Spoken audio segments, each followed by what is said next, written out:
What's going on, everybody? This is Sean of Raw Select Music. Today I want to talk about this record right here. This is Joy Unlimited Instrumental Impressions, released originally back in 1976, but reissued on Sonorama Records in 2012. This was a record that I picked up early last year as I was starting to get into the world of library music, and it was just a record that stood out to me because it had some hard drums, it had some nice grooves on it, and it had some pretty fun and unique arrangements. And it was a record that I always wanted to get around to reviewing and talking about, but just never got the chance until now. But after basically listening to it on and off over the last year, I kind of feel like now's as good a time as any to give my thoughts and opinions on this record and let you know whether or not it's worth checking out. So, with that little introduction out of the way, let's talk about this guy. So first off, I feel like I have to address a little bit about the world of library music. And this is actually an idea I'm sort of toying around with right now in hopes of maybe putting together a less opinion and more informative video about the whole topic of library music. Comment, like, let me know if you would like to see something like that in the future, because that is one direction that I'd like to take with this YouTube channel. But anyways, library music is essentially royalty-free music where you'd pay a one-time fee for it and you could use it in your movie, commercial, or TV show, or whatever your purpose might be for it. And the idea is that if you didn't have the budget in order to have a arranger or pay for an orchestra or a band to soundtrack movie, you could pull from a whole library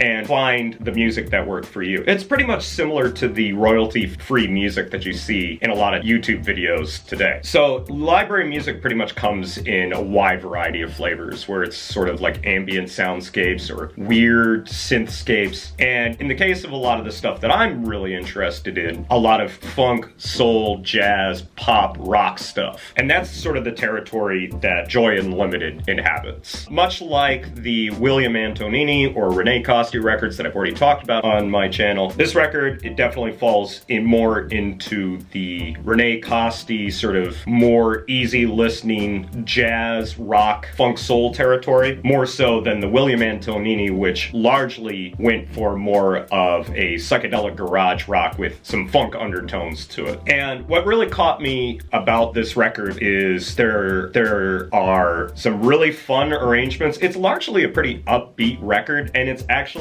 one of the more fun and playful library records that I've heard. The first track, which, by the way, I also have to point out that a lot of library records will tell you the type of song in the track listing, and the first one, Breeding Ground, fast beat. And it's a pretty apt description, because the song just jumps right out the gate with some really driving guitars, although still fairly easy listening. So, I mean, driving may not be the best word to describe it, but for all intents and purposes, it works. But where the real driving force of the track on here are the really hard-hitting drums that have a nice funky backbeat. There's some really open drum fills that really gives the song some extra punch. Also with some really fun and just really upbeat horn blasts that really make up the sort of driving force of this song, along with the drums. And that really starts the album off right. Moving into the next track, Jigsaw Man, which is sort of like a just nice, melodic, lazy Sunday afternoon beat that's got a little bit more of like a funky organ sound to it, and it's generally pretty laid back. It's got some nice little wafty flute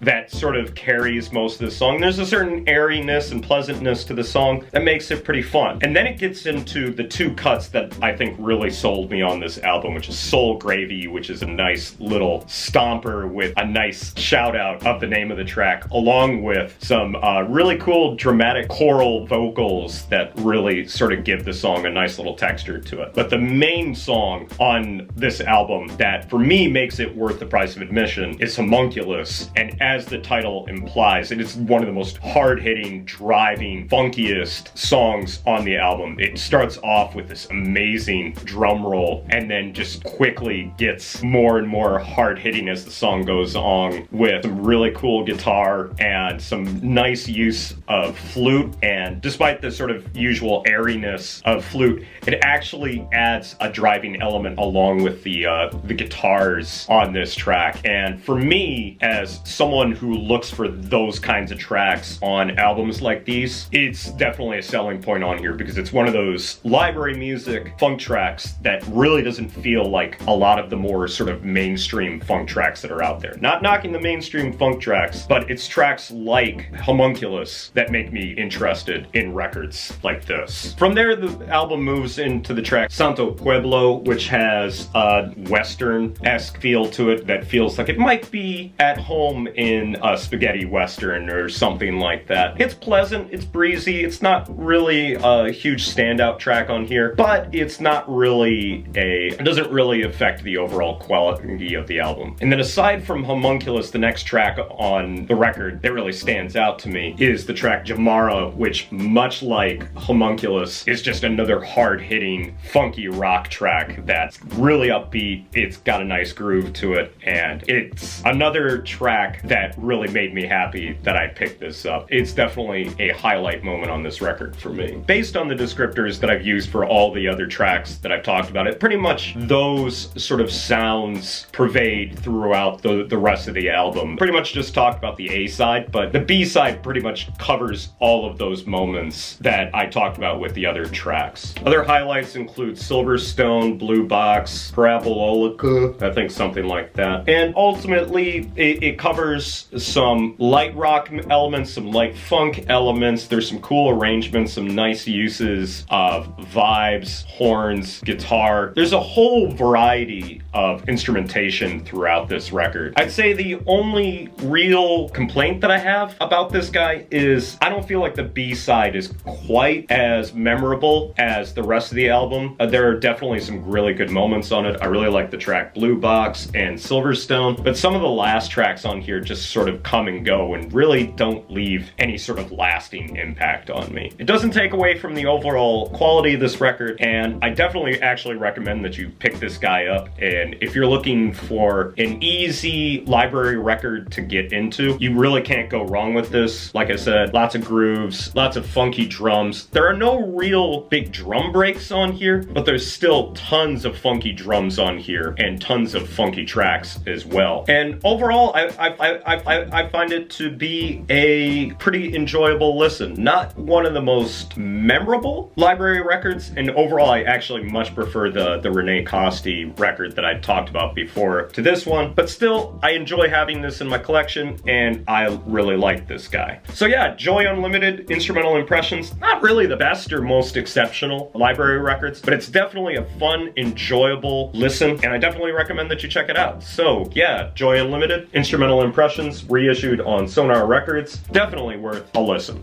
So that's gonna be it for me today, guys. Thanks as always for watching. If you've listened to this record, let me know what you think about it down in the comments. Also, please let me know if you are interested in me doing more of a deeper dive into the world of library music. I've been mulling around a bunch of more sort of informative projects, and I have a bunch of ideas that I'm still working on, but haven't really committed to one of them yet. And I think a little bit of interest shown by you guys would definitely help push me in that direction. As always, if you want to check this record out, head over to my WordPress or Steemit blogs, because that's where I will post the audio links for you to listen to it for yourself. And please head over to my Mixcloud, where you can listen to Raw Select Radio, where I play records such as this and all the other records that I have in my collection that I haven't gotten a chance to talk about on this YouTube channel. But that's gonna be it for me today, guys. Thanks as always for watching, and I will catch you in the next review. So until then, peace out!